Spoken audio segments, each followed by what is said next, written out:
That strain is causing a shortage of ambulances, putting response at risk. News 4's Jenna Ray is live tonight. Jenna.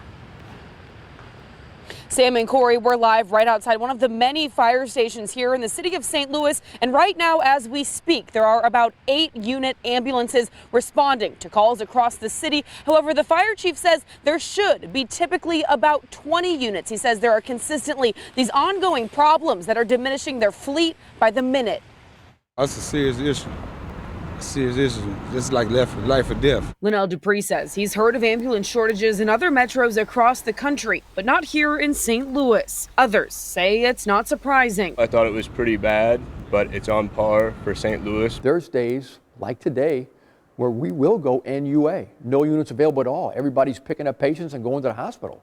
And that includes the privates. St. Louis City's Fire Chief Dennis Jenkerson says NUA days have unfortunately become typical. We've had quite a few breakdowns over the last 3-4 days because of the heat. The rage on the streets, if you will, has affected the fire service and the EMS service. We've had quite a few trucks that have been hit while responding. Just like it's challenging to get some car parts here in the United States because of COVID and the trickle-down effect, ambulances here in St. Louis City are also experiencing some of the same issues. COVID is starting to trickle down and affect the emergency services, and unfortunately our parts, simple maintenance, we just can't get them. That maintenance happens here on Laclede, where nearly every port is filled with an ambulance that needs fixing. Chief Jenkerson says on top of these ongoing problems, he's extremely short-staffed. I'm right at about 18 members short on paramedics. We're told it's common now for firefighters to run medical calls until an ambulance is available. A shortage of ambulances makes it that much more dangerous because if you get hurt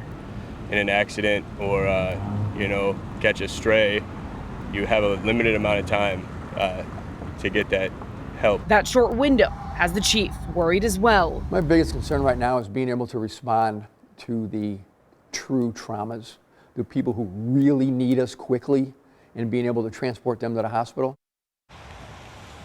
Now, just a couple of hours ago, the chief actually went to the city of St. Louis and asked for the funding for at least 8 more ambulance units. He says that is just a dire need at this point. That is now in consideration by the city. And he says with an increase in calls, these ambulances are an absolute necessity. We're live tonight in the Central West End. Jenna Ray, News 4.